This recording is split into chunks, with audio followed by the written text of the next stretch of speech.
అందరికీ నమస్కారం. ఈరోజు మార్కాపూర్ రూరల్ పోలీస్ స్టేషన్ పరిధిలో crime number 6/26 under section 303 class 2 BNS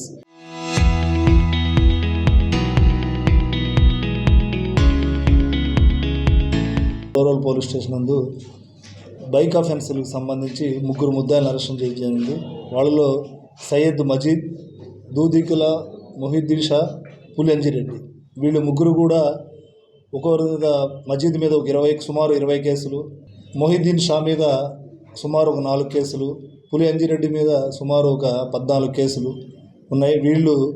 వీళ్ళ పరిచయ నేపథ్యం, వీళ్ళు ముగ్గురు కలిసి అరెస్ట్ అయ్యి జైల్లో ఉన్న సందర్భంలో వీళ్ళు ముగ్గురు కలిసి స్నేహితులుగా ఏర్పడ్డారు.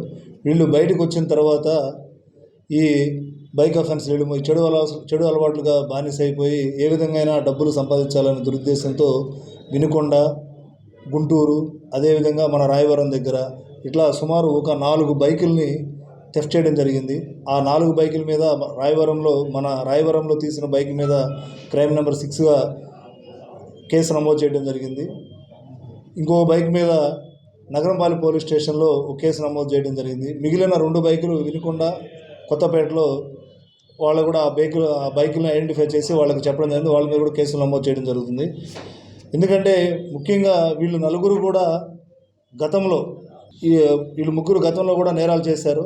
దీని మీద మన మార్కాపూర్ రూరల్ ఎస్ఐ గారు వాళ్ళ సిబ్బంది నిఘా పెట్టి మా గౌరవనీయులైన మార్కాపురం జిల్లా ఇన్ఛార్జి ఎస్పీ గారైన శ్రీ హర్షవర్ధన్ రాజు IPS గారి ఆదేశాల మేరకు మార్కాపూర్ DSP గారైన యు నాగరాజు గారి పర్యవేక్షణలో నేను, మా ఎస్ఐ గారు, సిబ్బంది అందరం కలిసి నిఘా పెట్టి ఈరోజు మార్కాపూర్ రూరల్ ఎస్ఐ గారు ముద్దాయిలని కోమటికుంట జంక్షన్ వద్ద అరెస్ట్ చేయడం జరిగింది.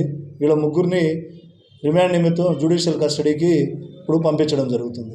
ఈ 4 బైకుల్లో 3 బుల్లెట్ వెహికల్స్, ఒక పల్సర్ వెహికల్, వీటి యొక్క విలువ సుమారు 4 లక్షలు ఉంటుంది. కాబట్టి ముఖ్యంగా ప్రజలందరూ గమనించాలి, బైకుల్ని ఎక్కడ పడితే అక్కడ పెట్టకుండా పార్కింగ్ ప్లేసుల్లో పెట్టుకుని వీళ్ళు కొంతమంది ముద్దాయిలు ఈ తాళాలు లేకుండా కానీ, లేకుంటే నెంబర్ ప్లేట్లు లేకుండా కానీ బైకుల్ని ఇష్టం వచ్చినట్లు పార్క్ చేయడం వల్ల వాళ్ళు దొంగలించడానికి అవకాశం ఉంటుంది. ఇటువంటి నేరాలకు పడిపడే ఎవరైనా ప్రజల దృష్టికి వచ్చినట్లయితే, వాళ్ళు మాకు సమాచారం ఇచ్చినట్లయితే, వాళ్ళ యొక్క సమాచారం ఇచ్చిన వ్యక్తుల యొక్క సమాచారాన్ని కూడా గోప్యంగా ఉంచడం జరుగుతుంది. కాబట్టి ప్రజలందరూ కూడా ఈ విషయాన్ని గమనించాలి. దీనిని పోలీసు వారికి సహకరించవలసిందిగా కోరుచున్నాము. అదేవిధంగా CC కెమెరాలు పట్టణంలో నిఘా పకడ్బందీగా ఉంది. కాబట్టి ఇటువంటి వ్యక్తులు ఎవరైనా ఉన్నట్లయితే మీరు మాకు సమాచారం ఇచ్చినట్లయితే అటువంటి వాళ్ళని నివారించడం జరుగుతుంది. Thank you. Local to global news at your finger tips. మీ చేతిలో ఒక ఆయుధం. Download Raw TV app. Media legend Ravi Prakash is back.